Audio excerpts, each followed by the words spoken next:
बलवान है।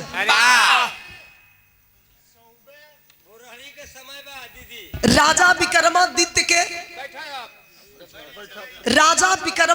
के ज्ञान कब से भाई?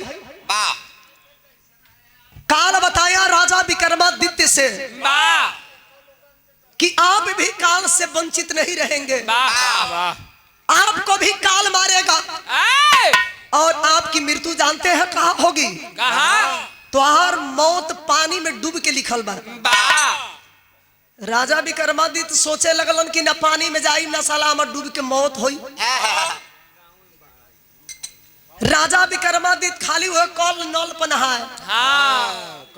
कभी दरियाओं में जाए के होके तो पहले ही भड़का रहे।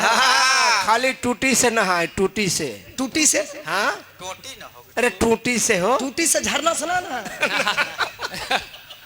खाली टूटी से नहाए, कभी कभी झरना का इस्तेमाल कीजिए। अच्छा तो राजा विक्रमादित्य के डर है, काल बताया है कि मेरी मौत पानी से ही होगा। ऐसा कर पानी में जाइबे ना करब साला कैसे मरो। धीरे धीरे समय बीते लगल। राजा विक्रमादित्य के दुल्हन से एक बेटा का जन्म होता है। और राजा विक्रमादित्य के दुल्हन से जब एगो बेटा के जन्म भइल, धीरे धीरे वो बेटवा जब 5 साल के भइल, राजा विक्रमादित्य तो लड़का के मनौती मानल बा। गांव घर में देखले हो मेहरारू कुल ओहार के मनौती मानेली। हाँ गंगा जी के ओहार के मनौती मानल बा। राजा विक्रमादित्य ओहार करे खातिर अपने बेटवा के लेके गंगा जी में गइलन। आज जब गंगा जी में गइलन तो किनारवे नहवावत हलो कि ना पानी में जाई ना हमर मौत, गहरा पानी में जाई। लड़का के नहवावत हलन। धीरे धीरे लड़का आगे बढ़त जाता। और जितने ऊ बढ़ता उतने ई बढ़त हलन। ऐसे कि मुंह बाकी कहीं लड़का डूबी मत जाए। ओ लड़का के बचावे खातिर राजा विक्रमादित्य तो लड़का के संगे संगे जब आगे बढ़े लगलन, देखे काल बन करके वह लड़का आया था और राजा विक्रमादित्य को जब पानी के बीचों बीच ले जाता है तो ले जाकर के अपने तो गया ही, राजा विक्रमादित्य को भी मार डाला। तो इस धरती पे समय सबसे बड़ा बलवान है।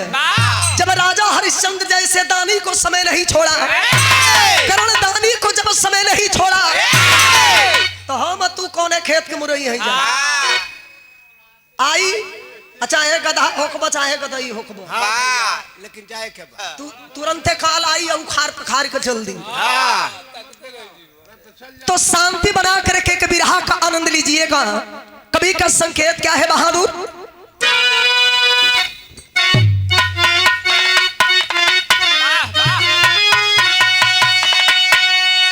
इस धरती पे एक इंसान के प्रति होना कैसा चाहिए? दोस्ती से बढ़ी कर दुनिया में दौलत नहीं, दोस्त दूरी दिन में होता मददगार है। मिलाना जिसे दोस्त दुनिया के अंदर, व्यर्थ उसके लिए सांप संसार है। छड़ी भांगुर जीवन में चलना संभल के, अरे लगने न देना इस रिश्ते में दागी। लुटा दोगे हीरा जो पत्थर समझ के, राम निवास लागेगी किस्मत में याद।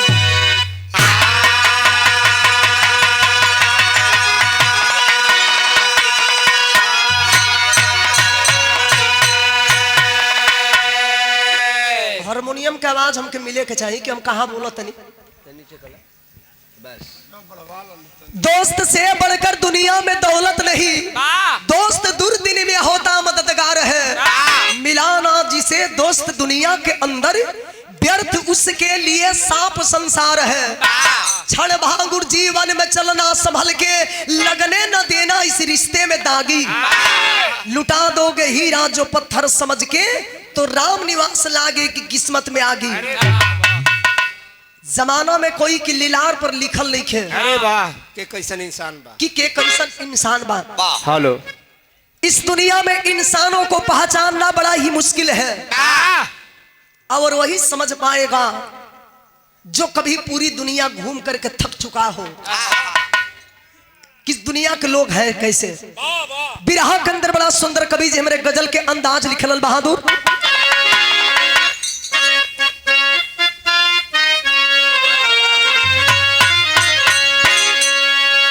पर्दा बढ़ाइए।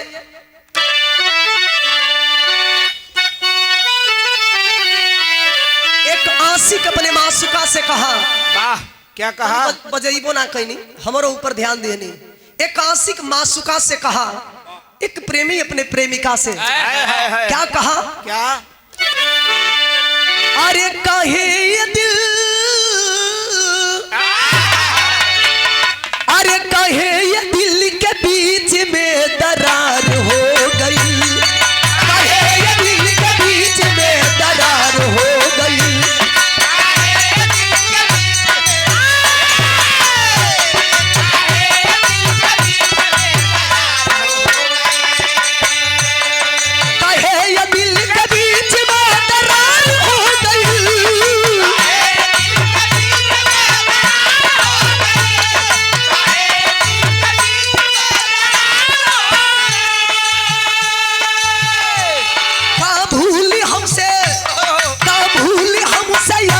सरकार हो गई, क्या भूल हमसे आज ये सरकार हो गई।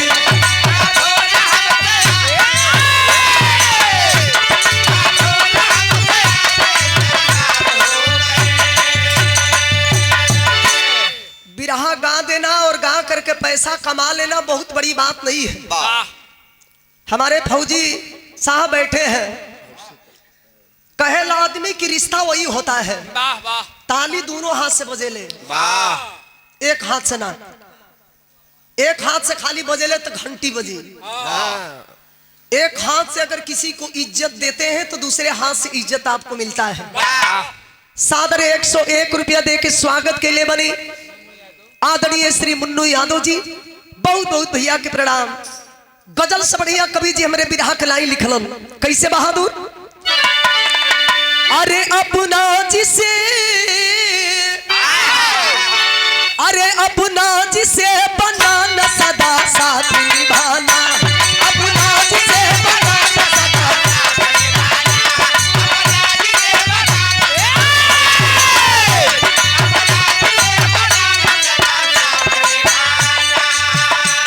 अपना जिसे बनाना सदा साथ निभाना।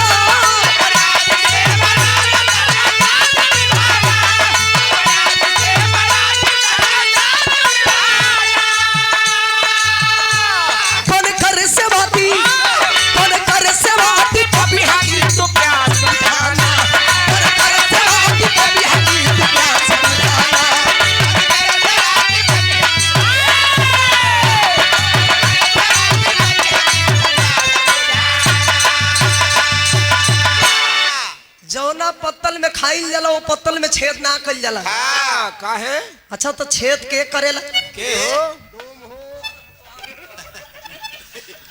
छेद के करेला भैया? डोम राजा। अच्छा हमनी के यहाँ उनके डोम राजा कहे नहीं जा, नहीं छेद करे कबाऊ में, हमारे छेद कैला के में सवाल है कि जौना पत्तल में खाइल जाला वो पत्तल में छेद ना कइल जाला। अच्छा तो छेद के करेला? डोम राजा। खाई लो और खाई को में तुरंत छेद कर दिलो, काहे खाती कि कोई खाए ना पाए। खाली जूठा थोड़ा सा अगर लेबे के कोशिश करब तो खाती माल देवे के पड़ी, माल पैसा, वो 10,051 वो जूठवो के बड़ा कीमत है। अगर डोम राजा ना खैले रहतन तो कैसे काशी जी में घंटा बजे रही, कोई साधारण व्यक्ति थोड़े है। अरे ना हो सुपन भक्त लोग। तो यही से जौना पत्तल में खाइल जाला वो पत्तल में छेद ना कर जाला। यही जैसे कहानी की शुरुआत हो गई, कहानी बा कौने समय के।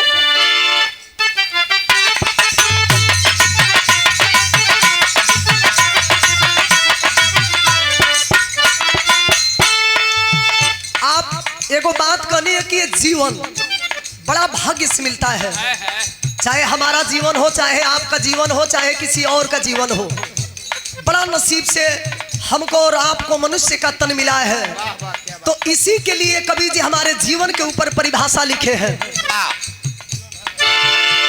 जीवन है अगर बाग तो बहारी दोषी थी, जीवन है अगर बाग तो बहारी दोषी थी, भटके हुए पथी की आधारी दोषी थी।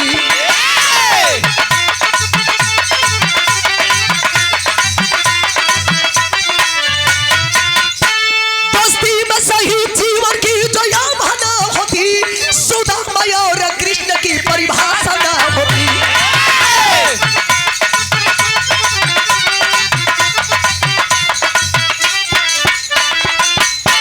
चले हैं नागपाल, कहानी से ध्यान हटे ना, कहानी पर कहानी हमार रगड़त जाई, एकदम चढ़त जाई। ये तो मेरे अंदर क्वालिटी है। कहानी बा कहां से? कवि जी लिखते हैं, चले हैं नागपाल जब यूसुफ के साथ में,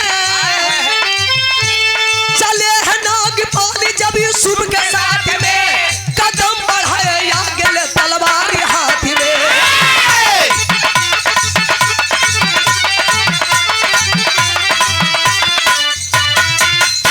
देखे नजारा बन में तो जिगर मचल गया, देखे नजारा बन में तो जिगर मचल गया, खड़ी गजब की नूर लग सुरूर चढ़ गया।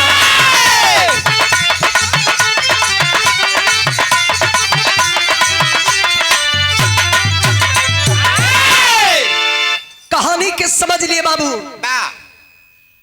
राजा के कहानी होने से सुने की मिलल। एने के राजा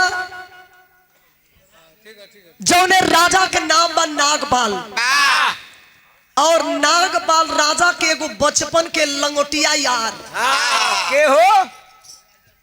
जौने यार के नाम बा यूसुफ।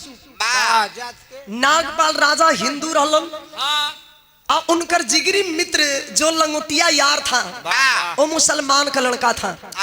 वो मुसलमान के लड़का के नाम यूसुफ बतावल गई। नागपाल राजा में और यूसुफ में इतना दोस्ती है, वाह कितना। कभी कभी दोस्ती ऐसनो हो जाला कि लोग कृष्ण सुदामा के दोस्ती के मिसाल दिलन। नागपाल राजा और यूसुफ में इतना दोस्ती बा कि संगही आना, संगही जाना, संगही उठना, संगही बैठना, संगही सुतना। ई रिक्स हम ना ले। का है? रात के समय में के देखे जाता के सुतल बा के जागल बा। ई कुल तोरे ऐसा चोर आदमी काम करे। राती में घूम घूम देखियन केकर मेहरारू सुतल या केकर मेहरारू जगली है। अरे केवाड़ी, अरे कटाइला से एही में मौका पाइबा हुई हुई कर लेबा। खाली केवाड़ी देखला केकर खुलल बा। आदरणीय राजेंद्र यादव जी बसपा नेता, जिला पंचायत के सदस्य महोदय माला देवी, श्रीमती माला यादव जी की ओर से, बहन जी की ओर से 100 रुपए का आशीर्वाद। गोपालपुर के पावन धरती से बहुत बहुत आपके हमरे ओर से प्रणाम। तो तोरे ऐसा आदमी कुल ये करबे करेलो। हम तो जानत नहीं तू संत आदमी हो। अरे हम तो संत है, यही जौन तू कहा। लेकिन तू पक्का छिनरा बड़ा। अरे पक्का लंठ बना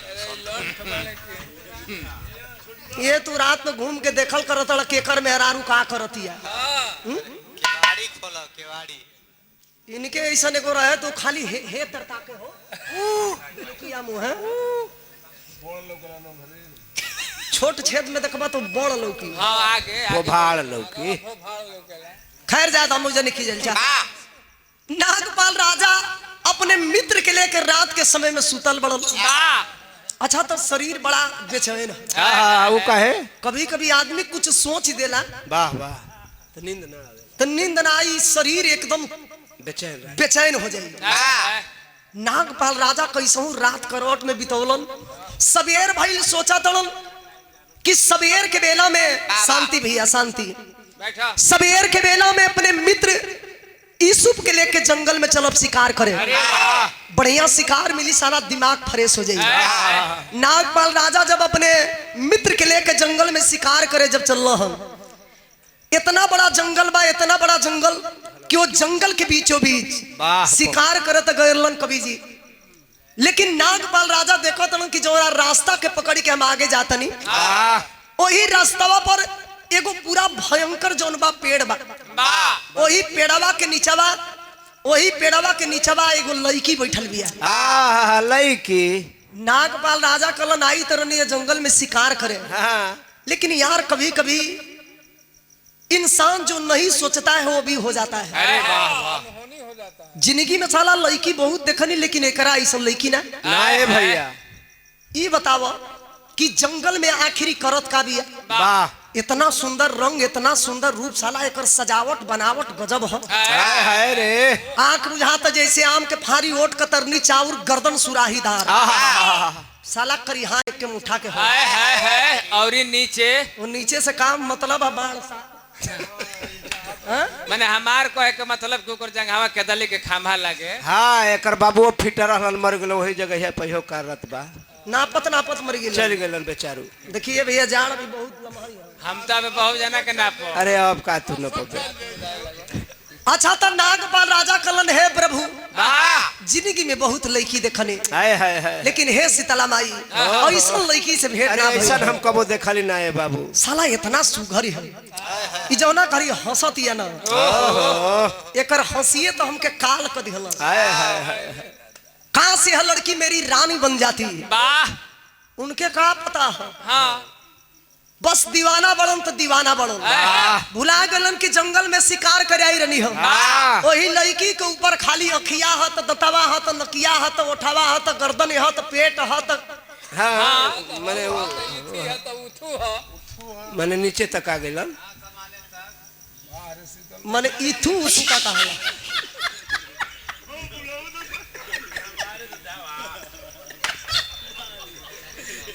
हाँ तो एक से एक आदमी बनल ना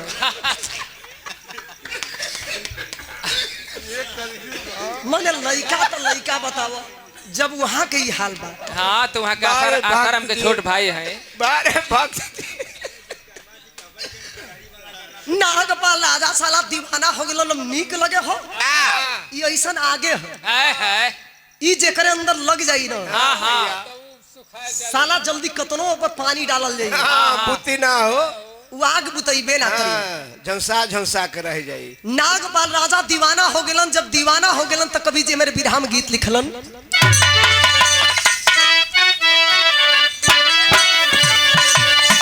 पर्दा बढ़ा लो भैया। फौजी साहब ये गीत हमारे जन्म के पहले के जौना घड़ी हमारे मालिक साहब के जमाना रहो तो यहाँ के जमाना में लोग गीत के गाई कैसे गाई।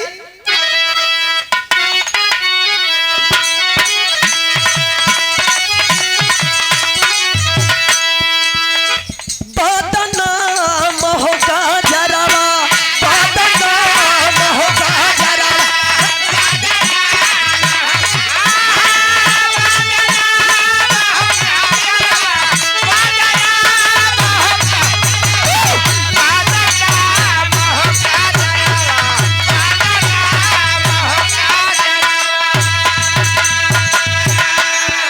अच्छा तो गीत से बढ़िया कवि जी हमारे बिरहा के लाइन लिखलो। नागपाल राजा कल्पना करत का कल्पना करे मनवा मोहले मोहनिया मनवा मोहले मोहनिया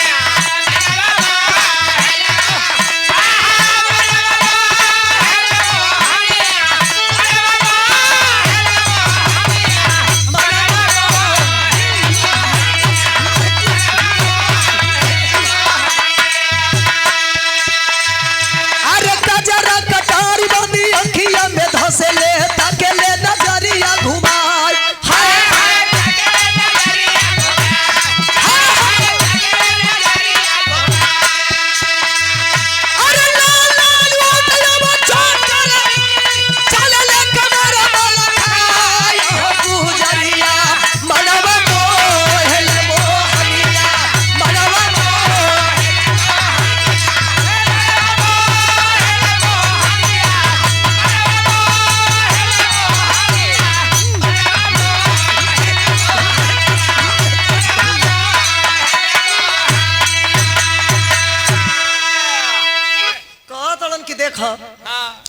रहने जा जंगल में शिकार करे, लेकिन ये हमके ना मिली ना, यही जंगल में अपन जान दे दे।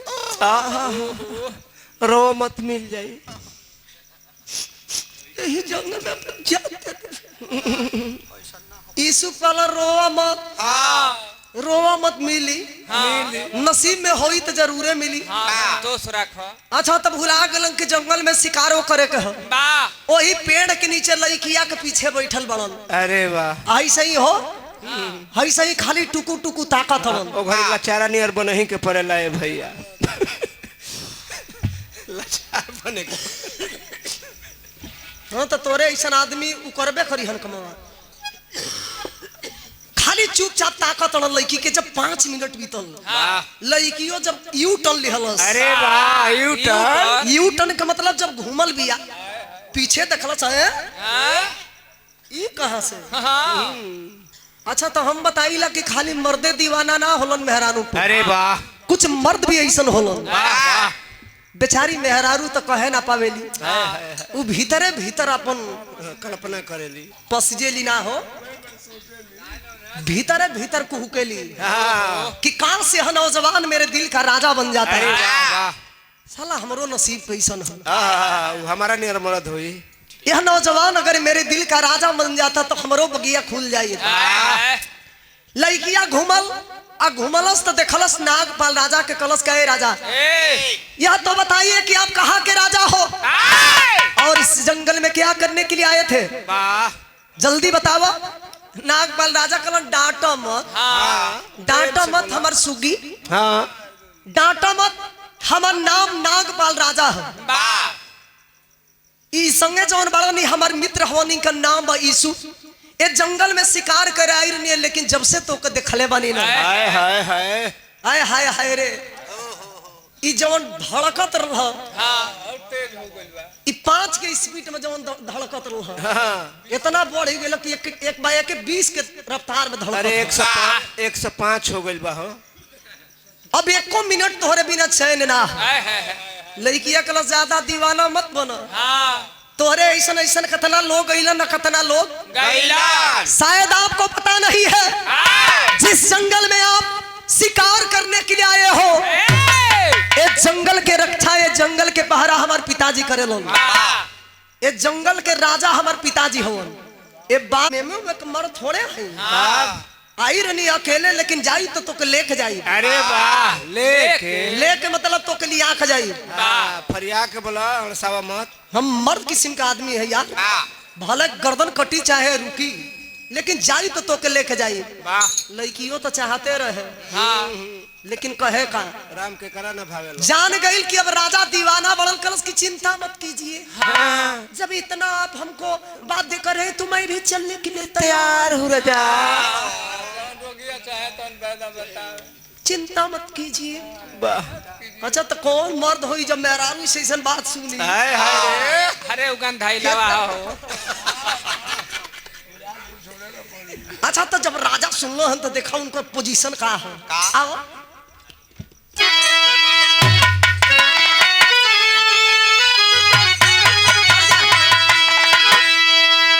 उसके आगे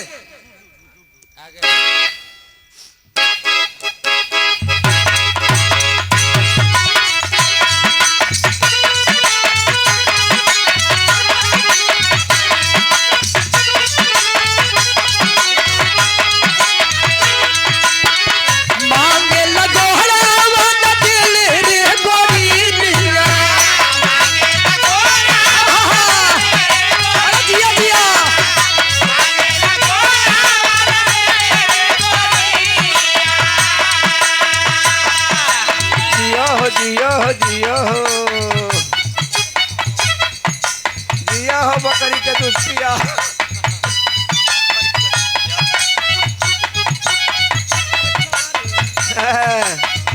अरे गोली नहीं आ।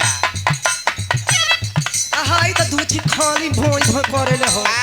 भूजा ना भुजबी काय अब रे। आज तू बहरिया में कोई अब सवेर से बुहा तब बकरी के दूध पिए के हो, अनुभव हो गया है। आइए मांगे लगोहड़ा न दिली रे गोरिनिया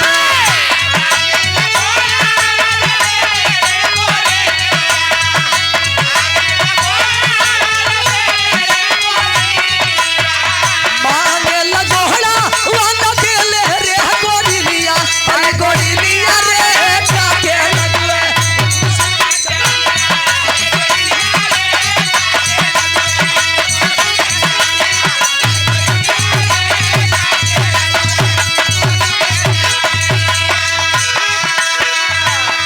अनिल विश्वकर्मा जी शीतला माँ के दरबार से और कमला शंकर मौर्य जी आपकी ओर से माँ शीतला दरबार से रुपया दे के स्वागत के लिए बहुत बहुत प्रणाम।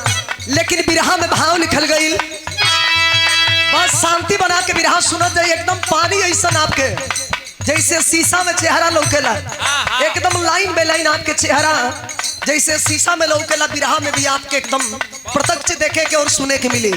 लिखल गई का भला ही बधाई भला ही बधाई चल नदिया के पानिया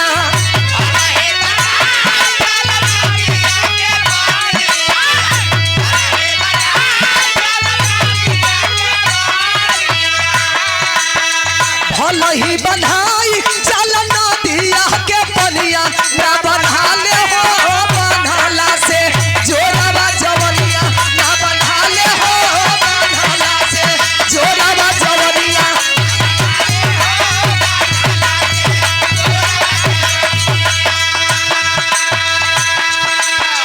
कवि जी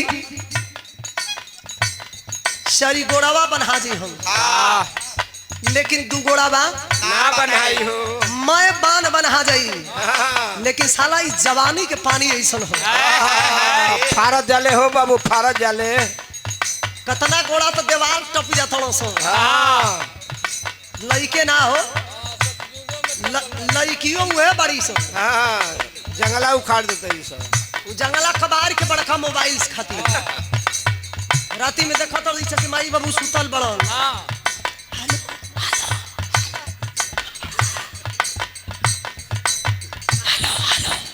वो भेड़िया हवा कमारा ओढ़ के ऐसे हो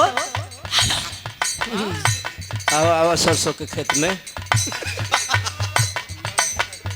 बारे जमाना आए, आए, ई पानी कोई बनल ही नहीं ख्याल तक वाह वाह कभी जे जवानी के परिभाषा लिखत रहो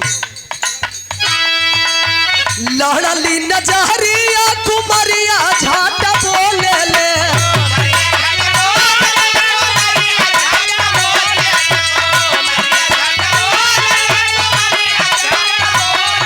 अरे राजा हो राजा अरे तू हमार राजा हम तोहर रानी अरे बीच में कहा कोनो मुआना आई हो अभी रानी तोहरे पर कुर्बान बड़ी कहती है कैसे भेदवा के बहतिया कुमरिया वहाँ खोले ले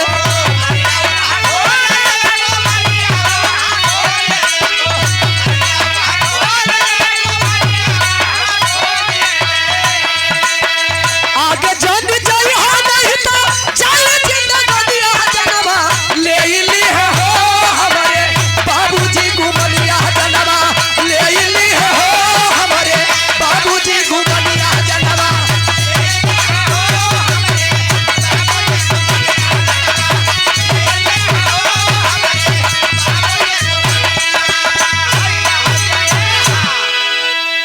लड़की समझावती है कि जितना तू हमसे प्यार करत रहो तोहरा के देखला के बाद उतने प्यार हमू तोहरा से करत नहीं लेकिन एगो काम कर ऐसे टाइम पास कैला से कोनो मतलब ना हो एगो काम करे दुनिया में अगर जिए के बाद तो अपने मित्र के लो और जल्दी जंगल से बाहर हो जाइए नागपाल राजा के सुनत देरी लगल कि हाथ पकड़त देरी अरे ना लगाओ तुरंते लड़की के हाथ पकड़लन खींच के हाथी पर बैठा के पैर में पैर फंसा दिया। अरे मैं खा बाबू स्टेन है ऐसे हो ऐसे हाँ सोचा तो साला भागबो करी हम तुम भागे ना दे। अब बहिया में बहिया ऐसे पेश दिहल पेश के पीठी पर खींच ले हाँ कमन बात से यही में तो हर दुनिया है हाँ लेके जब बैठाई के हाथी पर जाए लगलन तो मन ही मन बुदबुदा तन की चला चला चला बड़ा तू चुनवाई रहलू आज यही जंगले में लिट्टी फोराई वाह लड़की बेचारी समझ ना पावे कि रजवा पागल है कि कहीं निमन आदमी है कि कैसन आदमी है बुदबुदा चलता उस सोच नहीं के पावत बेचारी समझ नहीं के पावत तब तक ले कवि जी मेरे बिरहा में गीत लिखत हन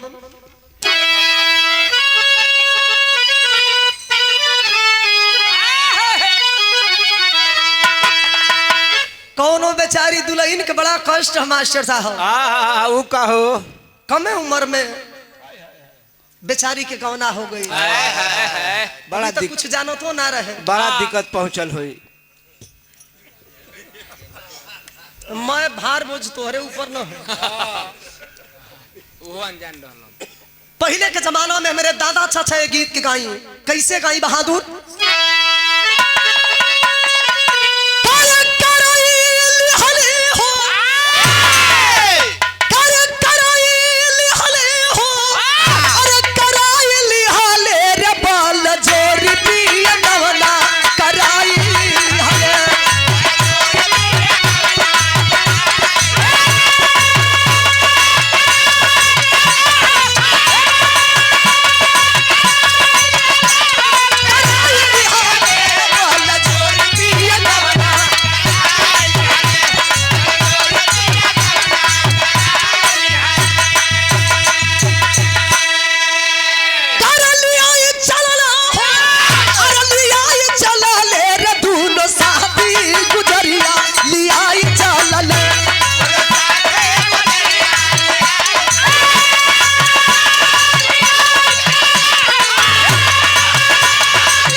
पहिल के पकवान बड़ा नीक लगेले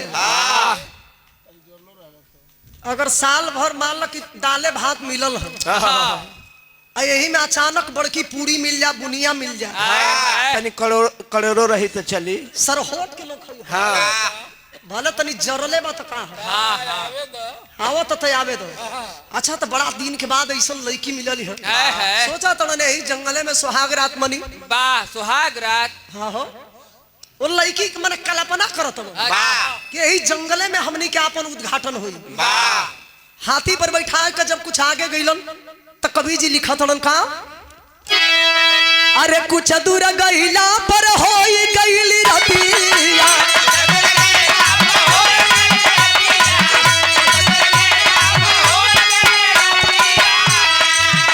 और पेड़ पर आसन जमावे दूनो सतिया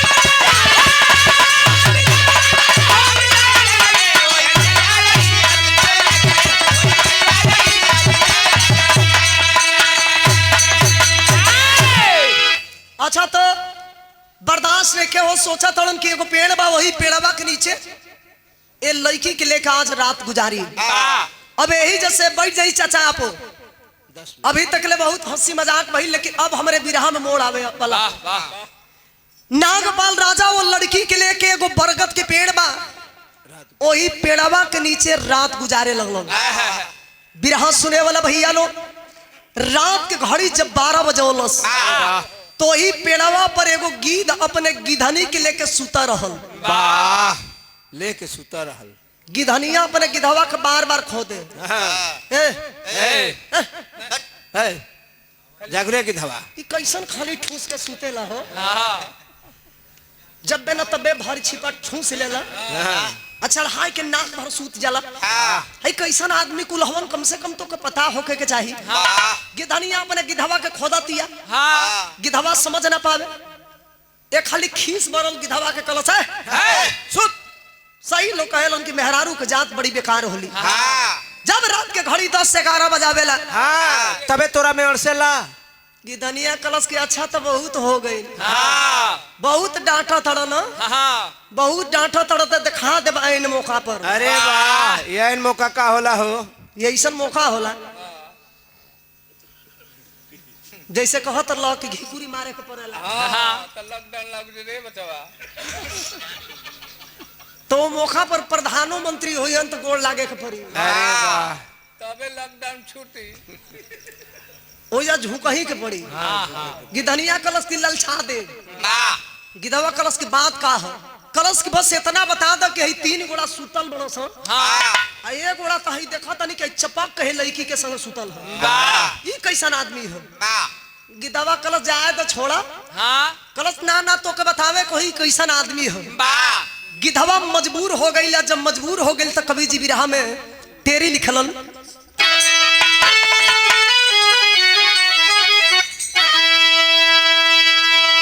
जाए अब जा जौन होई तो होई जा।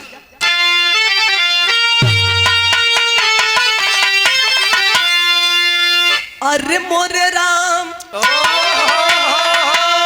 अरे बताओ कि बसूतल निचवा शंका भइल हृदय में हमरो नाथ मिटावा यार मिटावा यार मिटावा। शंका भइल हृदय में हमरो नाथ मिटावा बतावा के बाद सुतल निचवा। दवा कलश की मेहरारू के जात अगर ना बताई देखा तनी भोजन समय पर ठेके ना दी। उहे कहत रहल का मजबूर होई के गिधवा अपने गिधनी से बतावे लगल। बिरहा में गीत बदल गई बहादुर।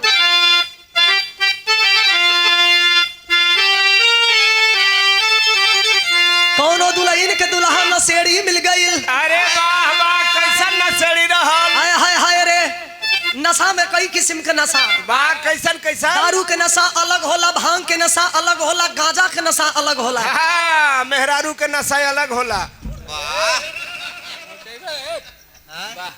जैसे वो जैया तो हर पखुरा खबर है राजवा के नशा भइल बा। तो नशा में कई किस्म के नशा होला। मेहरारू के नशा भरे हाँ मान लेतनी। अच्छा ई रोग जकरा लग जाई उ तो बसवारी लोग घूमे लगी। हम कितना लोग दियर धली है देखते बड़ो। तो दुल्हन के दुल्हन नशेड़ी मिल गई, बेचारी रो के कहले रहल का कहे। अब यही रे गांजावा अब यही रे गांजावा तसैया भइया ना से बाजावा आही रे गांजावा।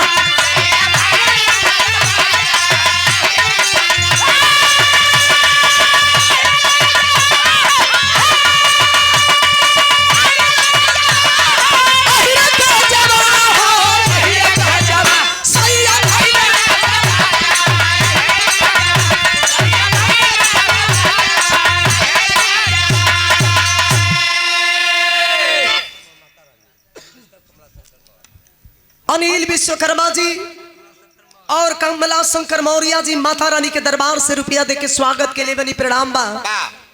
अच्छा ए हैसे लोग पिएलन हो का हो हैसे ना गंजवा हैसे ये है ना।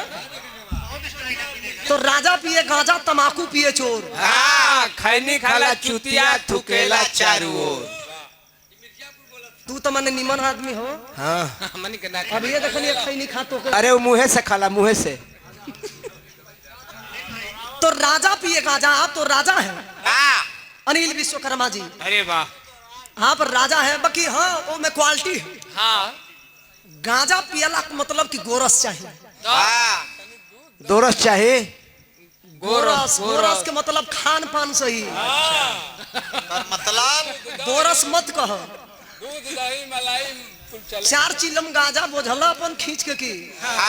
गंजवा पियोला अखिया मूद खाला सा। अच्छा तब मेहरारू 20 के रोटी बनोले है। सोचत है कि यही में हमू खाई मर्दो खाई कुल लइका खाइयो सो। यही में खींच के गइल बड़ा। अभी तो 2 चिलम चलल है। हां बुझे मैं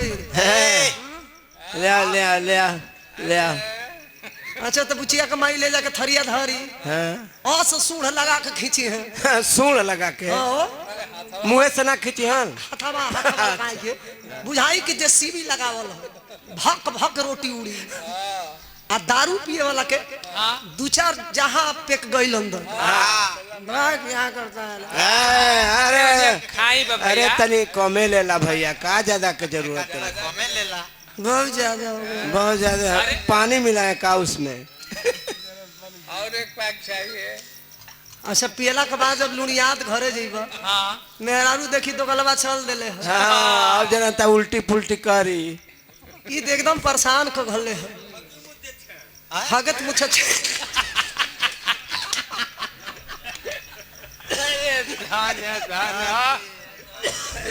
अरे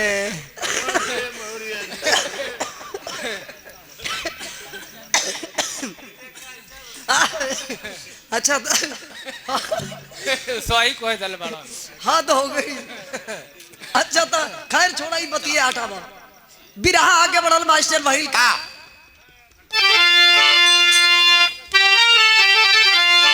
अरे बोल की धवा बचनिया सुनाए धनिया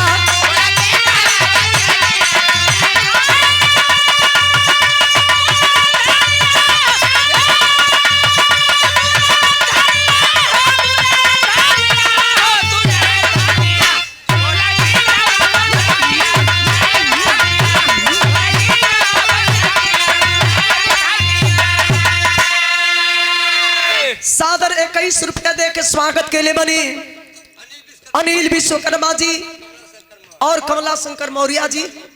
माता रानी के दरबार से बहुत बहुत आपके प्रणाम। हाई देखी गिधवा गिधनिया के लेके बस हमार बिरहा कुछ देर खातिबा निवेदन करब की शांति बना के आप लोग सुनब। गिधनिया से गिधवा कलच के देखा ई जौन लड़की के लेके सुतल बड़ा राजा ई कोनो साधारण आदमी ना हवन ई राजा हवन आ यही लड़की से नागपाल नागपाल राजा के यही लड़की से जंगल में प्यार भइल है आ ये लड़की के लेके नागपाल राजा जब राजमहल में जइहल तो इनके संगे एगो बहुत बड़ा घटना घटी। नागपाल राजा जे वही राज दरबार में घुसी हन इनके ऊपर एगो देवाल गिरी आ देवाल गिरला के मतलब कि नागपाल राजा के तुरंत मौत। गिधनिया कलश की ये सरकार ये बताई कि जब हमनी के राजा ना रही हम तो हमनी के प्रजा जी के का कल जाई। ये बताई कि नागपाल राजा को जे जान कैसे बची। गिधवा कलश की नागपाल राजा के जान बची। नागपाल राजा के कोई राज दरबार में घुसे से पहले अगर हाथी से उतार के अगर घोड़ा पर बैठा दी तो नागपाल राजा की जिंदगी बच जाई। इज्जत तो बच जाई लेकिन आंगना में जइहन तो ओजा जान ना बची। मेहरारू सोने के थरिया में भोजन लेके यहाँ से वो में रोटी चावल सब्जी ना रही मछली रही। अब मछली का हार जब नागपाल राजा करी हम तो मछली के कांटा यही नटई में फंसी। अब फसला का मतलब कि नागपाल राजा की तुरंत मौत। गिधनिया कलश को ओजा जान कैसे बची। गिधवा कलश की जान बची। अगर नागपाल राजा के आगे के थरिया अगर कोई ले ली अपन थरिया दे दी तो नागपाल राजा के जान बच जाई। मर्द मेहरारू में भी बात होते बा ये बाबू अब तब तक होत का कबीर जी बिरहा में गीत बदल दिलन।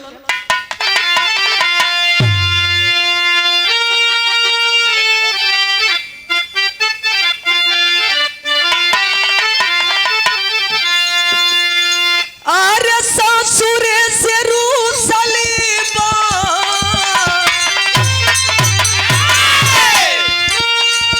ससुरे से रूसली बाती रियवान हो नहीं हरे तेरा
पंचायत के सदस्य गोपालपुर के पावन धरती से पहाड़ी से सादर 101 रुपया दे के स्वागत कैले बनी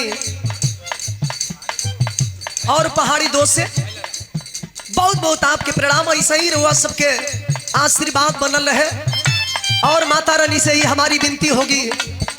हमारे बीच में वो नहीं है लेकिन हम उनके लिए हम पूरे टीम की ओर से अभिनंदन वंदन और स्वागत करते हैं। और मोनू यादव जी 50 रुपया दे के स्वागत के लिए बनी। रंगमंच की ओर से आपके बहुत बहुत प्रणाम। अब यही जा हमारे भी रहा सीरियस होता है। कमेटी के लोगन से निवेदन बाकी शांति बना के सुनो।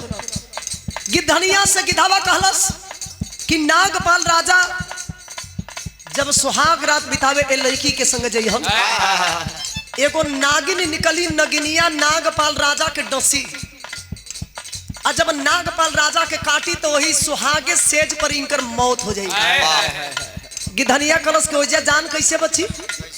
कलश की जान बची।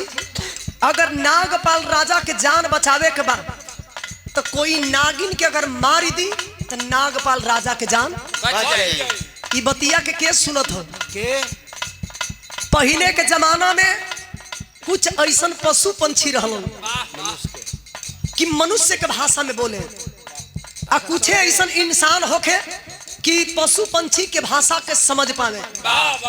नागपाल राजा ये बतिया के ना समझ पावे लेकिन समझत के रहल नागपाल राजा के मित्र जिनका नाम था ईसु।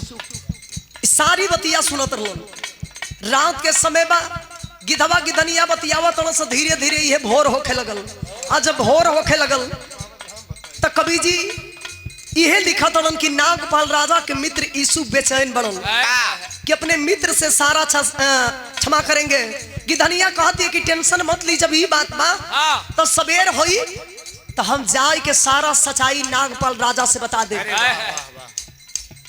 गिधवा कलश की ठीक लोग कहेल कि मेहरारू के कोनो बात पछबे ना करी तबे से बेचैन बाड़ू बाड़ू जाके बता देबू तो जानो तरु तोहरे संगे का होई का बतौलो सुगीत बतिया बतावत बतिया बतावत होई पथरे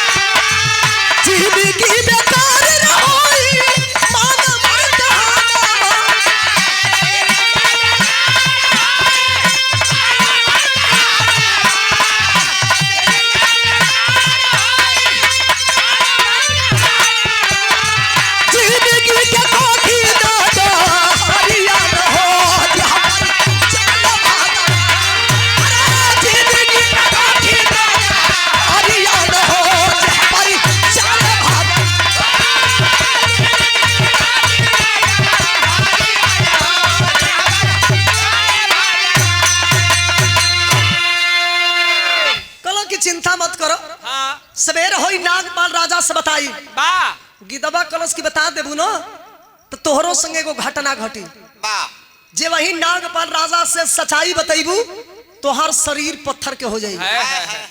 ये दुनिया में केकरा जिंदगी से मोह नहीं खे।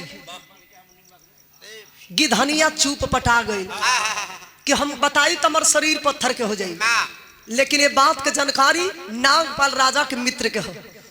मित्र के जान बचावे खातिर बाबू बड़ा सिफारिश कई के हाथी से उतार के घोड़ा पर चढ़ौलन।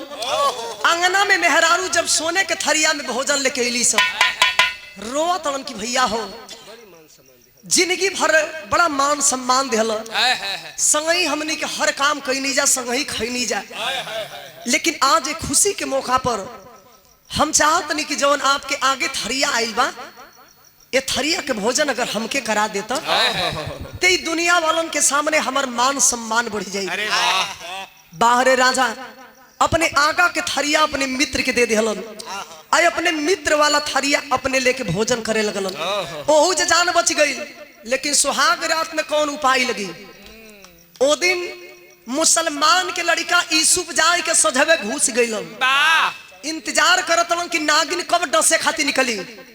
रात के घड़ी जब 12 बजे उलस बैठ जाई भैया, बैठ जाई आराम से। रात के घड़ी जब 12 बजे उलस नागिन डसे खाती निकलल, मुसलमान के लड़का तलवार उठाया और उठा करके नागिन के ऊपर वार कर दिया।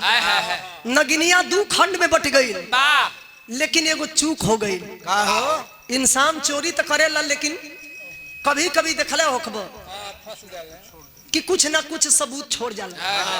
नागिन के 2 खंड में काट दिलन, लेकिन चूक यह हो गई कि नागिन के खून के छींटा नागपाल राजा के ही गाल पर पड़ गई। मुसलमान के लड़का यूसुफ सोचा तड़न कि अगर उठाई खून तो हमारे मित्र की नींद बेकार हुई। ये सुहाग रात में देखिए तो मन में शंका हुई। तलवार के नोक भिड़ाई के जब खून के साफ करे लगलन तो देखा विधि के विधान। ये बाबू वही समय नागपाल राजा की नींद टूट गई। सोचा तड़न कि जौना मित्र के भाई से बढ़ के जननी, दुनिया के सारा दौलत देहनी, आज वो मित्र हमरे जान के पीछे पड़ल बा। धन के लालच हो गई। अगर धन के लालच ना रही तो हमार मित्र सुहाग रात में आइल कैसे। नागपाल राजा बाबूजी दोहमत में पड़ गइलन। मन ही मन सोचे लगलन कि वहां तक कि हमार मित्र हमार जान मारे आइल बा। रोने लगा मुसलमान का लड़का और रो करके अपने मित्र से सच्चाई बताता है। बिरहा के आखिरी गीत।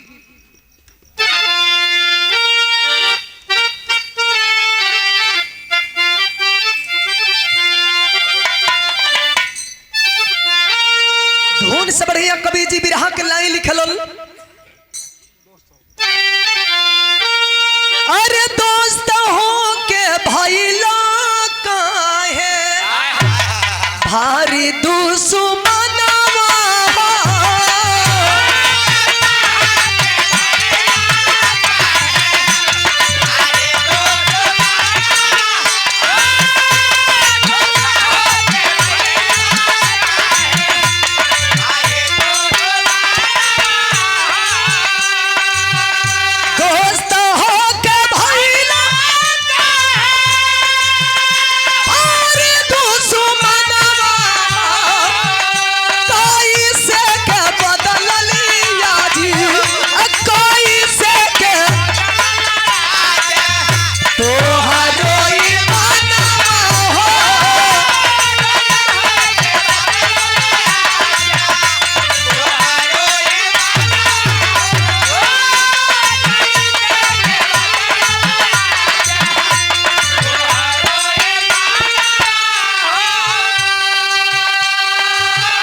नागपाल राजा कहत रहन अपने मित्र से, तुम्हें सच्चाई तो बताना होगा। घोड़ा से उतार के, अरे हाथी से उतार के घोड़ा पर चढ़ावल, अंगना में हमारे आगा के थरिया खींच के खाई, सुहाग रात में आइल। आखिर बात का बात, तुम्हें सच्चाई बताना होगा। लग रहा है कि मेरे दौलत के पीछे पड़े हो, जान मारने के लिए उतारू हुए हो। तुमको तो अपना भाई समझते थे, दुनिया की सारी दौलतें तुम्हारे ऊपर निछावर कर दिया, लेकिन इतना बड़ा गद्दार निकला कि मेरे जान का दुश्मन बन गया। रोने लगा यूसुफ, कहता है नहीं भैया, ये आपका मित्र आपके साथ कभी गद्दारी नहीं करेगा। आपके विश्वास ने के उतना भैया, अगर सच्चाई बताई तो हमार शरीर पत्थर के हो जाई भैया। नागपाल राजा कलन, चाहे तू पत्थर बन जा चाहे पानी, लेकिन सच्चाई बतावे को होई। वाह वाह। यूसुफ रो रो के जब सच्चाई बतावे लगलन, बिरहा सुने वाला भैया लो, एक तरफ राजा सच्चाई जानत लन और दूसरे तरफ अपनी आंखों के सामने देख रहे हैं कि मेरा मित्र मेरे ही आंखों के सामने पत्थर का बनता जा रहा है। बाहर मित्र, एक मित्र अपनी पूरी जिंदगी को कुर्बान कर दिया अपने मित्र के चक्कर में। एक मित्र ऐसा निकला कि स्वार्थ में अपने मित्र को पत्थर बना डाला। नागपाल राजा के मित्र जब पत्थर के हो गए बाबू, अब पछताने से क्या होगा जब चिड़िया चुन गई खेत। सोचा था ना कि काश अपने मित्र के बात मान गई रहती तो आज हमारे मित्र पत्थर के ना बनी। ये दुनिया में जियत अपने मित्र के असली रूप में ले आई। नागपाल राजा उपाय लगावे लगलन, उपाय का लगौलन बिरहा के अल्लाह लिखल गई। आदरणीय श्री राजेंद्र सरोज जी 50 रुपया दे के स्वागत के लिए बनी, बहुत बहुत प्रणाम। आई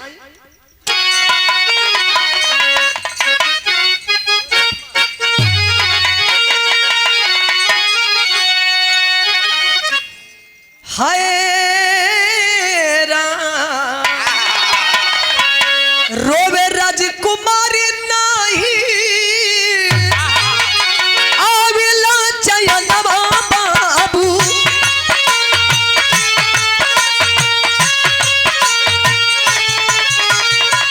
झारी झारी मारी से नयन रे जाली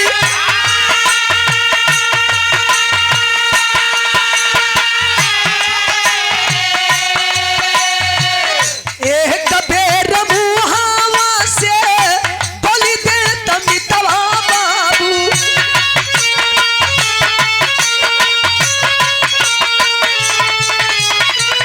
माफ कर भैया भइल गलती हो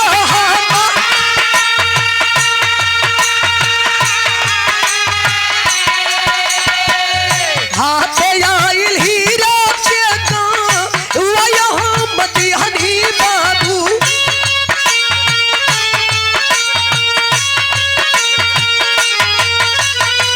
स्वागत में दी हो नी प्रीतिया हो बिसा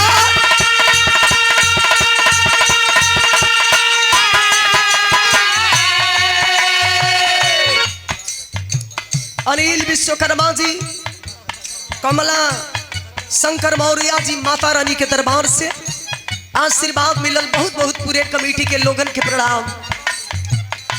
तमाम भैया लोग बैठल बनी। राजा नागपाल अपने मित्र के असली रूप में ले आवे खातिर जंगल जंगल भटके लगल। राजपाट त्याग दिए कि जब मेरा मित्र ही नहीं है तो ये सारी दौलत हम रख करके क्या करेंगे। मित्र के ऊपर पूरी दुनिया कुर्बान। और जान बचाने के लिए नागपाल राजा जान बचाने के लिए जंगल जंगल जब हटके लगल रे बाबू। बिरहा सुने वाले भैया लो,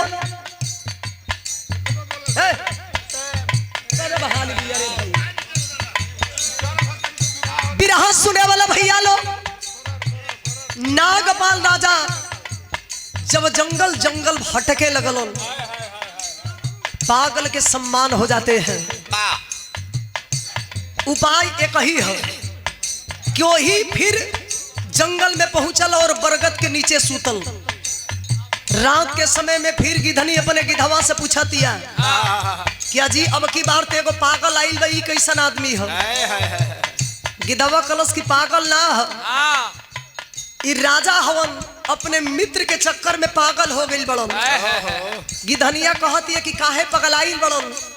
गिधवा कहता कि नागपाल राजा के मित्र पत्थर के हो गई बड़न, ऐसे ही पगला गई बड़न। गिधवा भैया, गिधवा कहता कि नागपाल राजा के मित्र पत्थर के बन गए बड़न। गिधनिया कलश के सरकार कैसे इनका जान बची, कौन उपाय बा। गिधवा कलश के उपाय बा, बस 5 मिनट हमारे बिरहा गिल बा। उपाय बा सरकार, राजा के रानी से पहिलका जौन बेटा पैदा ली, वही बेटा के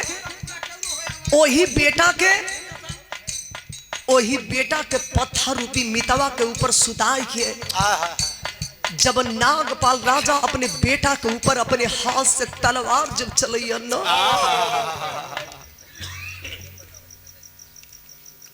नागपाल राजा के रानी से पहले का जौन बेटा पैदा हुई, वही बेटा के सुताई के नागपाल राजा वही पत्थर के मूरत पर जब अपने हाथ से अपने बेटा के ऊपर तलवार चलैया न, वो बेटा के खून के छींटा जब नागपाल राजा के मित्र पर पड़ी, तो खुनावा के छीटा पड़ते इनकर मित्र पत्थर से असली रूप में आ जाई। बाहर समय इंतजार करे लगल राजा की रानी से कहिया बेटा पैदा हुई। धीरे धीरे वक्त भी आ गया जब रानी इस दुनिया में के बेटे को जन्म देती है। नागपाल राजा जब बेटा के देखलन मोह गईलन। ये दुनिया में कहेला आदमी की दूसरा के मेहरारू आपन बेटा सबके प्रिय होने। नागपाल राजा भुला गईलन बेटा के मोह में, लेकिन रानी को अपने पति का वचन का ख्याल था। समझ गई रानी कि राजा स्वार्थ में भूल गए हैं। रानी को अपने पति का वचन का ख्याल था, इसीलिए तो हमारे गुरुजी कहते हैं कि नारी ही नर को जन्म देती, जग में सुमन से जो सबको सजाती है नारी। नारी के उर में है रमते नारायण, महामाया जग में कहाती है नारी। नारी से कोई नहीं पार पाया, भटके को रास्ता दिखाती है नारी। अगर नारी इंसान होगी तब चाहे आन्हर होके, लंगड़ होके, लूर होके, ओकरे संगे अपन दिन काट ली है ना। तैसे तो बहुत छिछोरा बड़ी से। रानी को अपने पति का वचन का ख्याल था। ध्यान देवे वाली बात कि जौना गर्भ में को माई 9 महीना ढोके अपने लाल के दुनिया में जन्म देली ना, आज वही बचवा के दुनिया में जन्म देला के बाद अपने पति के वचन निभावे खातिर रानी अपने कलेजा के टुकड़ा के उठाई के वही पथरावा पर सुताई के जब अपने हाथ से तलवार चलावे लगली है बाबू। रानी जब अपने हाथ से तलवार चलावे लगली, पैर के नीचे से जमीन भी खिसकने लगा। यहाँ तक कि आप सब सुने होंगे बिरहा में कि काशी की नगरी भी करोट हो गई। भोलेनाथ के डमरू से डिम डिम आवाज निकलने लगा। एक माई की कुर्बानी देख के, माई के त्याग देख करके, तो बिरहा के आखिरी बंद में लिखे पड़ल,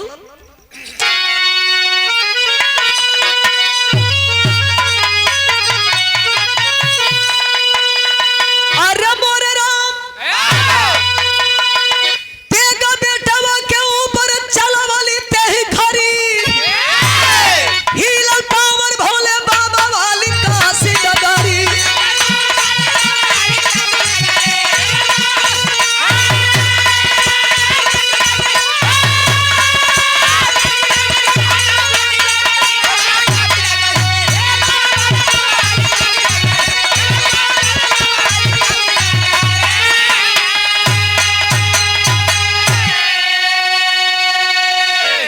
रानी बेटा के ऊपर तलवार चलौली है। देखी पतिव्रता धर्म निभावतड़ी, ऐसे कि रानी पतिव्रता रहली।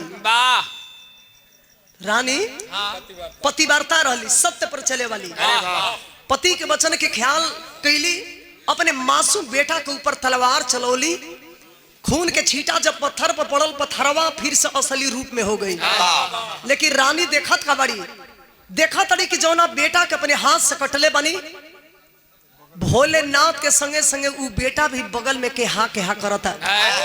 ऐसे कि रानी भोलेनाथ के बहुत बड़ा भक्त रहली। तो हर युग में भगवान अपने भक्तों का परीक्षा लेने का काम किए हैं। अलग अलग रूप में भगवान इस धरती पे अपने भक्तों का परीक्षा लेने का काम किए हैं। लेकिन ऐसा परीक्षा ये भगवान अब लेब ए घड़ी के जमाना में तब विफल हो जीव। पहले के मर्द भी, पहले के मेहरारू भी, दोनों रामबली महाराज जी की ओर से पचोखरा से 50 रुपया दे के स्वागत के लिए बनी। गुरुजी की प्रणाम। और भाग्य बा की भोर में दर्शन भाई, आपके दर्शन भइल और पैसा दे के आप आशीर्वाद दिले बनी। गुरुजी के बहुत बहुत प्रणाम। तो हर युग में भगवान अपने भक्तों का परीक्षा लेने का काम किए हैं। बिरहा के आखिरी बंद में लिखना पड़ा, आइए, गुरु गणेश को रामलाल दोस्ती का रिश्ता पावन, विमल चंद्रिका रामदेव गीत लगे सुहावन, बताओ के बसूतल मीरा राम निवास दोस्ती के डोर निभावा।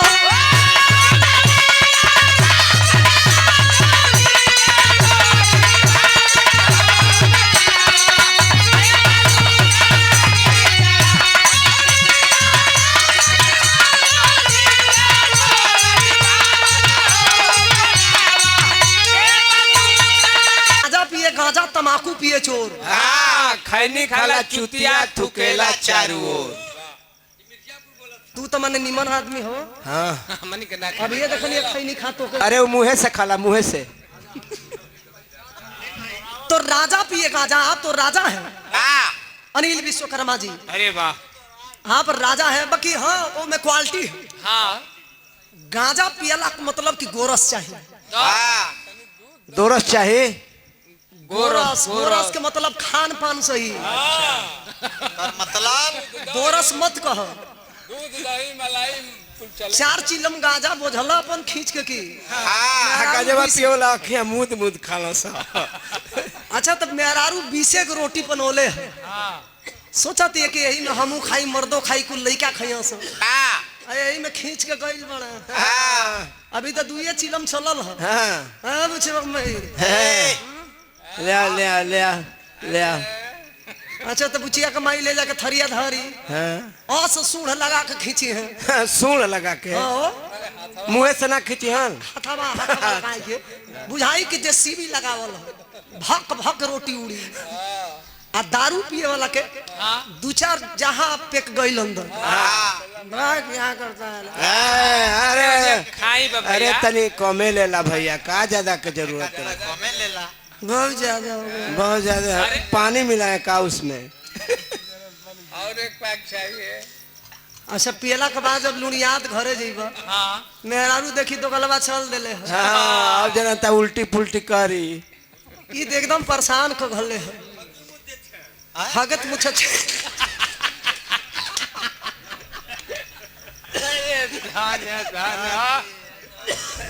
अरे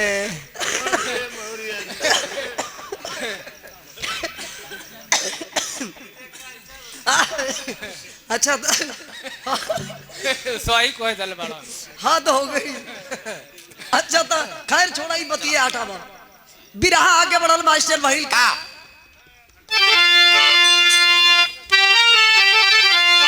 अरे बोल की धावा बचनिया सुनाए धनिया।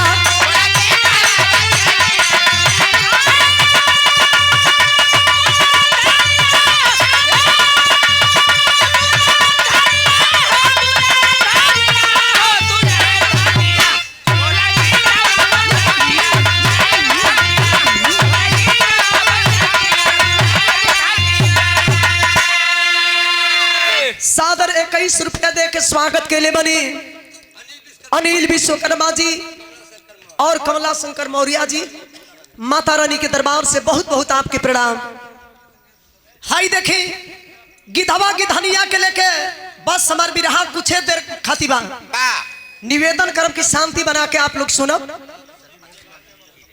गिधनिया से गिधवा कलच की देखा ई जौन लड़की के लेके सुतल बड़ा राजा ई कोनो साधारण आदमी ना हवन। ई राजा हवन। आ यही लड़की से नागपाल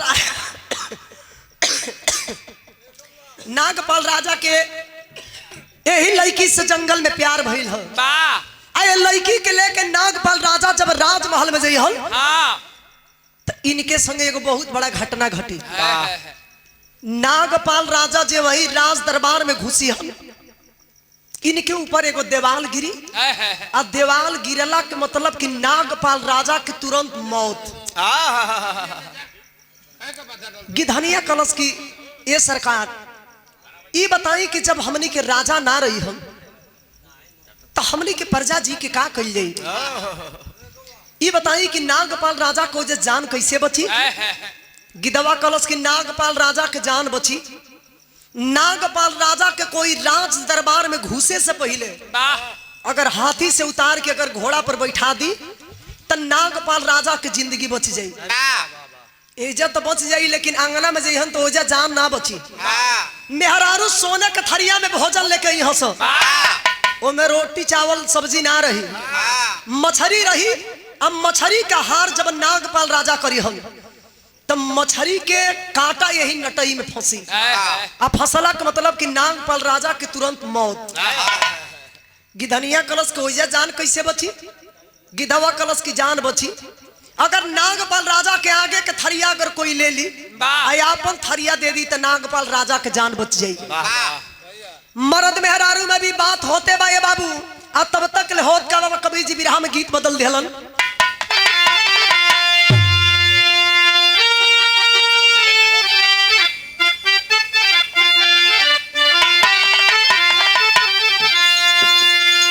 अरे ससुरे से रूसली बा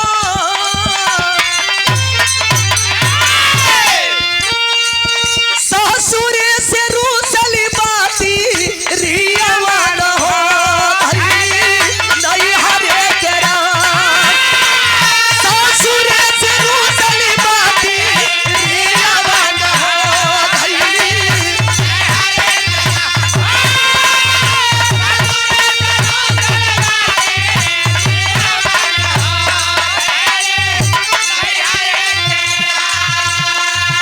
बोलगी धसुना मरसा लातिया न हो माना कहना हमारी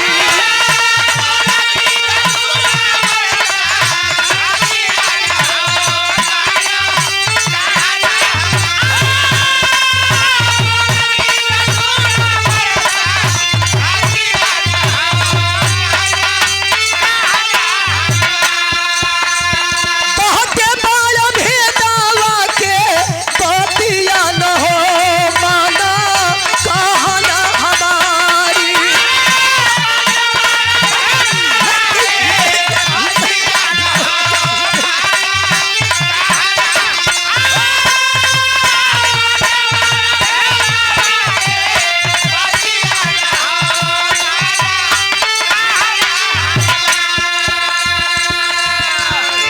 श्रीमती माला देवी जी जिला पंचायत के सदस्य गोपालपुर के पावन धरती से पहाड़ी से सादर 101 रुपया दे के स्वागत कैले बनी और पहाड़ी दोस्त से बहुत बहुत आपके प्रणाम। ऐसा ही रहुआ सबके आशीर्वाद बनल रहे और माता रानी से ही हमारी विनती होगी। हमारे बीच में वो नहीं है लेकिन हम उनके लिए हम पूरे टीम की ओर से अभिनंदन वंदन और स्वागत करते हैं। और मोनू यादव जी 50 रुपया दे के स्वागत के लिए बनी रंगमंच की ओर से आपके बहुत बहुत प्रणाम। अब यही जा हमारे बिरहा सीरियस होता है। कमेटी के लोगन से निवेदन बा कि शांति बना के सुनो। गिद्धनिया से गिधावा कहलस कि नागपाल राजा जब सुहाग रात बितावे ए लड़की के संग जई हम एगो नागिन निकली नगिनिया नागपाल राजा के डसी और जब नागपाल राजा के काटी तो वही सुहागे सेज पर इनकर मौत हो जाएगी। गिधनिया कलश के वजह जान कैसे बची? कलश की जान बची। अगर नागपाल राजा के जान बचावे के बाद तो कोई नागिन के अगर मारी दी तो नागपाल राजा के जान ई बतिया के केस सुनत हो के पहले के जमाना में कुछ ऐसा पशु पंछी रहलन कि मनुष्य के भाषा में बोले आ कुछ ऐसा इंसान होके कि पशु पंछी के भाषा के समझ पावे। नागपाल राजा ये बतिया के ना समझ पावे लेकिन समझत के रहल नागपाल राजा के मित्र जिनका नाम था ईसु। सारी बतिया सुनत रहलन। रात के समय बा गिधवा गिधनिया बतियावा तो से धीरे धीरे ये भोर होके लगल। आ जब भोर होके लगल तो कवि जी यह लिखा तड़न कि नागपाल राजा के मित्र ईसु बेचैन बनल कि अपने मित्र से सारा क्षमा करेंगे। गिधनिया कहती है कि टेंशन मत ली, जब ये बात बा तो सवेर होई तो हम जाए के सारा सच्चाई नागपाल राजा से बता दे। गिधवा कलश की ठीक लोग कहेल कि मेहरारू के कोनो बात पछबे ना करी तबे से बेचैन बाड़ू बाड़ू जाके बता देबू तो जानो तरु तोहरे संगे का होई का बतौलो सुगीत बतिया बतावत बतिया बतावत होई पत्थर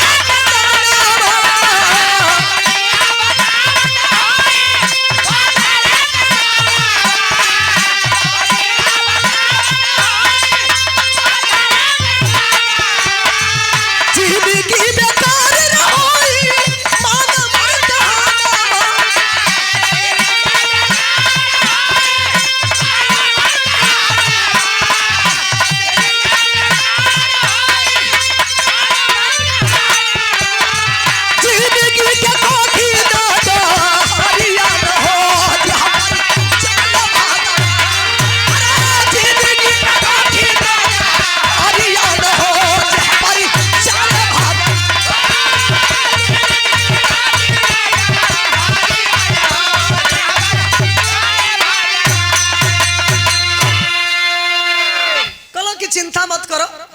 सवेर होई नागपाल राजा से बताई बा गिदबा कलश की बता देबू ना तो तोहरो संगे एगो घटना घटी जे वही नागपाल राजा से सच्चाई बतैबू तो हर शरीर पत्थर के हो जाई।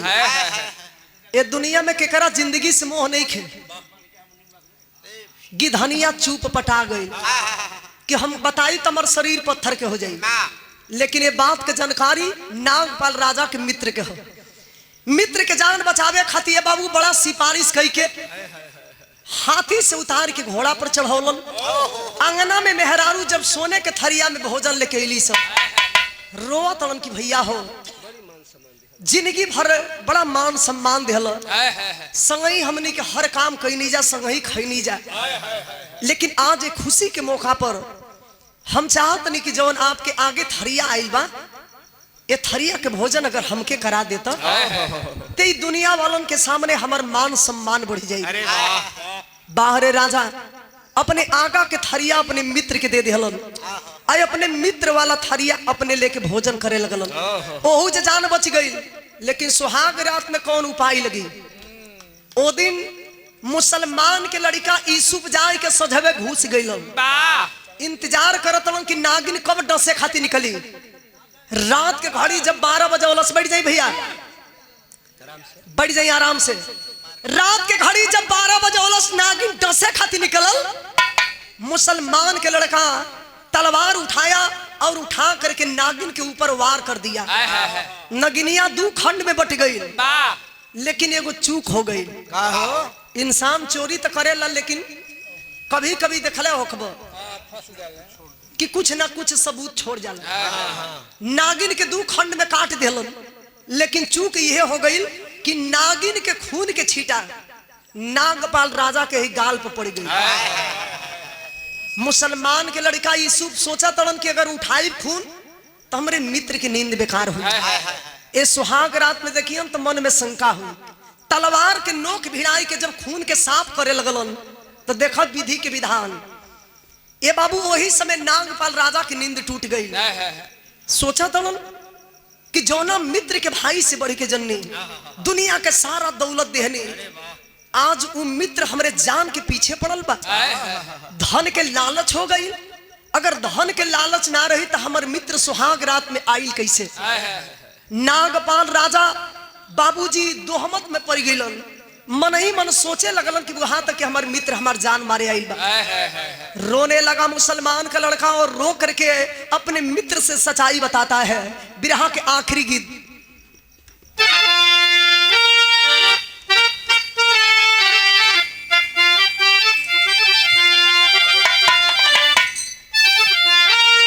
धुन से बढ़िया कवि जी बिरहा के लाइन लिखलन।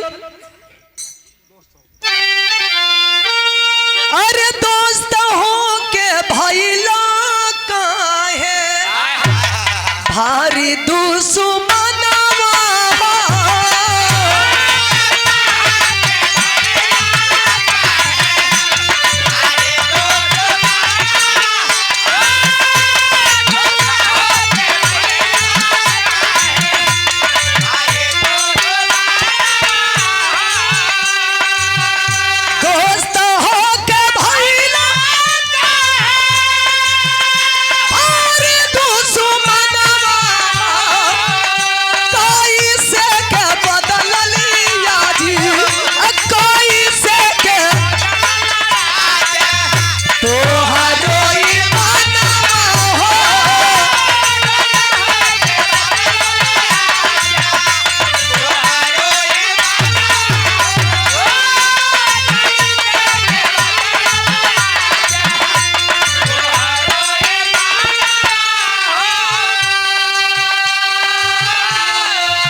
नागपाल राजा कहत अपने मित्र से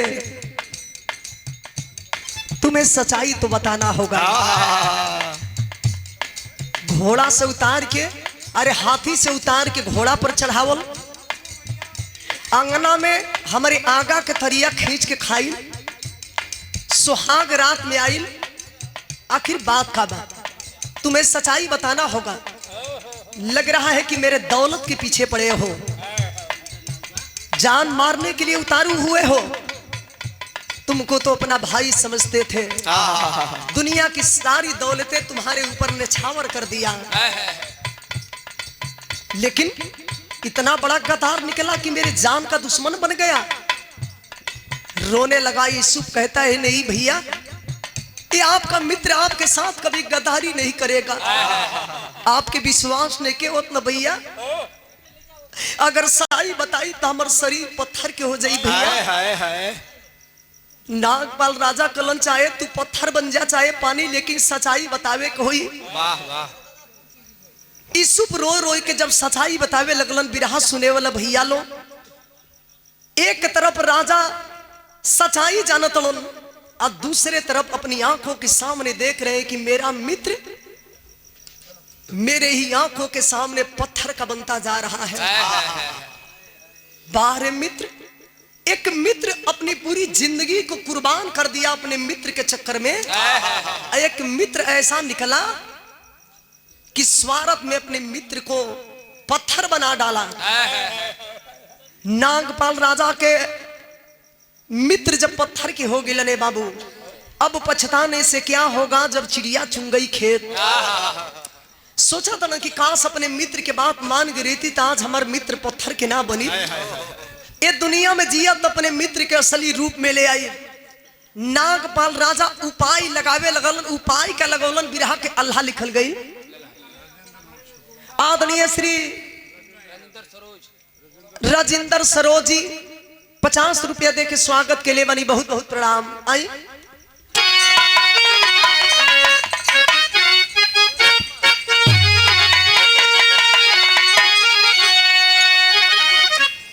हाय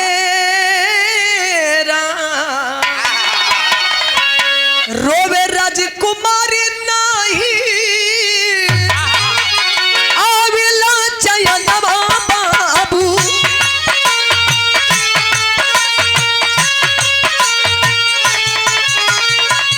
झारी झारी मारी से नयन रे जाली,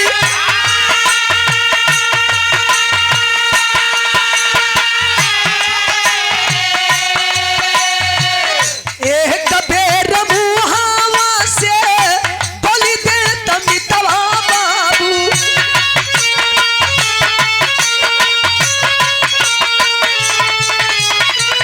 माफ कर भैया भइल गलती हो हम,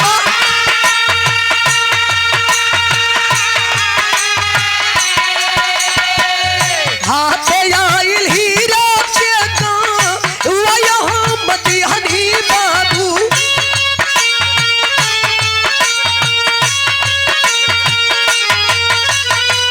स्वागत में दिया निपिर दिया हो बिसा,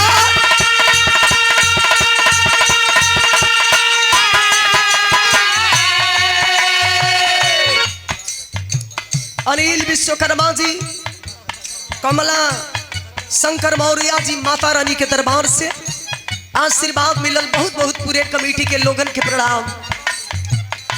तमाम भैया लोग बैठल बनी।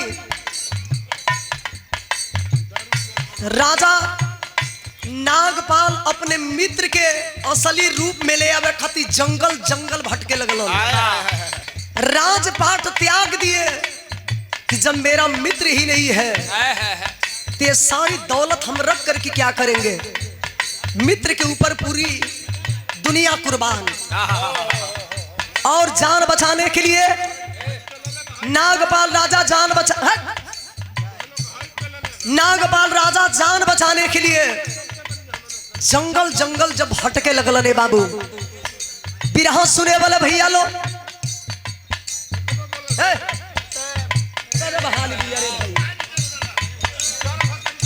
बिरहा सुने वाला भैया लो, नागपाल राजा जब जंगल जंगल भटके लगल, पागल के सम्मान हो जाते हैं। उपाय एक ही है, क्यों ही फिर जंगल में पहुंचल और बरगद के नीचे सूतल।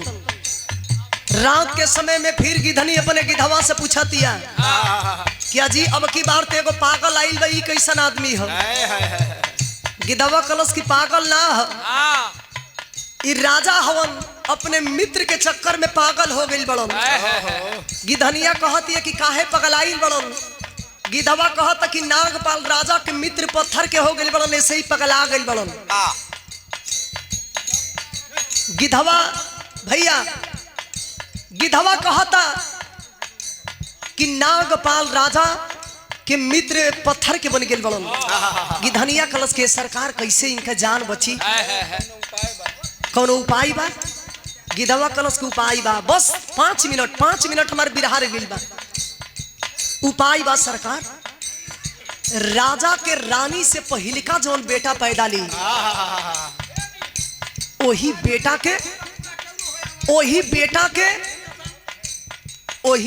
के पत्थर रूपी मितवा के ऊपर सुताई के जब नागपाल राजा अपने बेटा के ऊपर अपने हाथ से तलवार जब चलैया न,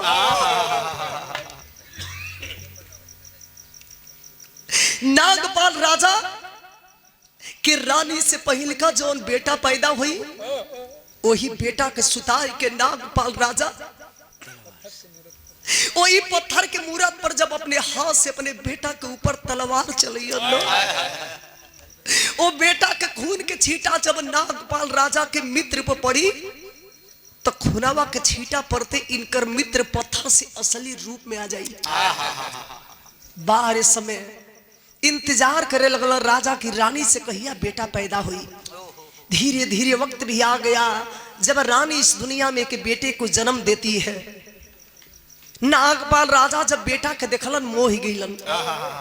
ये दुनिया में कहेला आदमी की दूसरा के मेहरारू आपन बेटा सबके प्रिय होने। नागपाल राजा भुला गईलन बेटा के मोह में, लेकिन रानी को अपने पति का वचन का ख्याल था। समझ गई रानी कि राजा स्वार्थ में भूल गए हैं। रानी को अपने पति का वचन का ख्याल था, इसीलिए तो हमारे गुरुजी कहते हैं कि नारी ही नर को जन्म देती, जग में सुमन से जो सबको सजाती है नारी। नारी के उर में है रमते नारायण, महामाया जग में कहाती है नारी।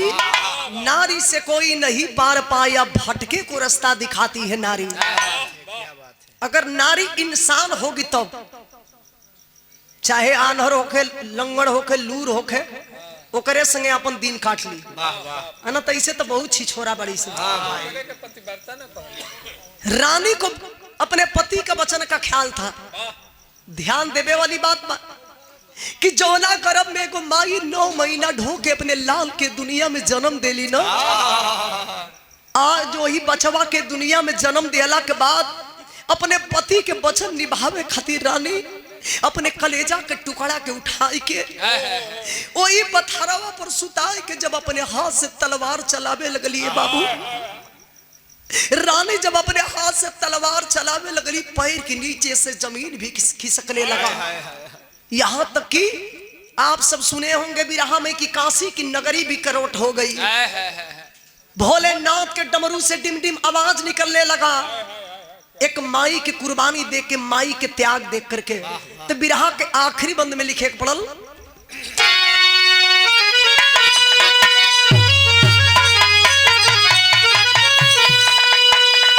अरे मोरे राम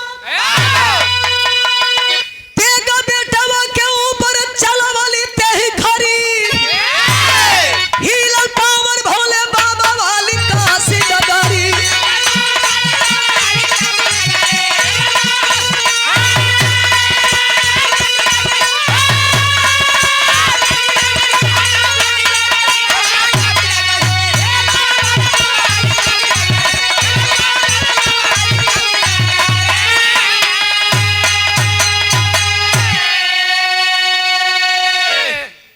बेटा के ऊपर तलवार चलौली है। देखी पतिव्रता धर्म निभावतड़ी, ऐसे कि रानी पतिव्रता रहली। रानी पतिव्रता रहली, सत्य पर चले वाली, पति के वचन के ख्याल कैली। अपने मासूम बेटा के ऊपर तलवार चलौली। खून के छींटा जब पत्थर पर पड़ल, पत्थरवा फिर से असली रूप में हो गई। लेकिन रानी देखत का बड़ी, देखा तड़ी कि जौना बेटा के अपने हाथ से कटले बनी, भोलेनाथ के संगे संगे वो बेटा भी बगल में केहा केहा करता। ऐसे कि रानी भोलेनाथ के बहुत बड़ा भक्त रहली। तो हर युग में भगवान अपने भक्तों का परीक्षा लेने का काम किए हैं। अलग अलग रूप में भगवान इस धरती पे अपने भक्तों का परीक्षा लेने का काम किए हैं। लेकिन ऐसा परीक्षा ये भगवान अब लेब कलयुग में ए घड़ी के जमाना में विफल हो जीवा। तब विफल हो जीवा। पहले के मर्द भी पहले के मेहरारू भी दोनों रामबली महाराज जी की ओर से पचोखरा से 50 रुपया दे के स्वागत के लिए बनी गुरुजी की प्रणाम। और भाग्य बा की भोर में दर्शन भाई आपके दर्शन भइल और पैसा दे के आप आशीर्वाद दिले बनी गुरुजी के बहुत बहुत प्रणाम।